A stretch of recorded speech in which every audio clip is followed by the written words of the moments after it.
has a mass of 512 kilograms when fully loaded with passengers. And the mass of the roller coaster from its initial point shown in the figure to the point B involves only up and down motion, with no motion on the left and right. Okay. Assume that a roller coaster at point A and B are parts of the vertical circles of radius 10 meter and 50 meter respectively. So the vehicle has a speed of 19.4 meter per second. That's part A. At A, what is the force exerted by the track? So at A, what is the FBD? Normal reaction is what is exerted by the track, and mg is the one exerted by the earth. So n minus mg is the net force towards the center, which should be mv square over r. That's the centripetal acceleration.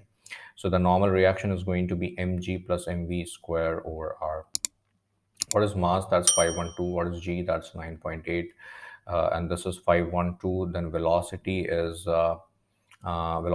19.4 whole square over r, where r is nothing but r1. So that's coming as 10 over here. So that's going to be, let me just grab my calculator. That's 19.4 whole square over 10 plus 9.8, and this should be multiplied with 512. So this is coming as 24287.23 newtons. So that is the normal reaction. And in part B, it's asking that what should be the maximum speed so that it doesn't lose contact. So that's a limiting case. In the limiting case, whenever it doesn't lose the contact, we consider that, I mean, the FBD is going to look like this definitely.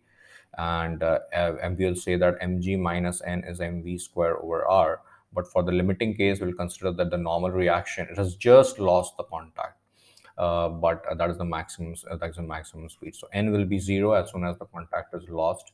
So mg is mv square over r. This r will be actually r2. So if we cross multiply, then gr2 will be the v square. So the value of v comes out as g times r2, which is 9.8 times the radius r2, which is coming as 15 over here. And the square root of this value comes out as 12.12 meter per second. That is the velocity. Thank you.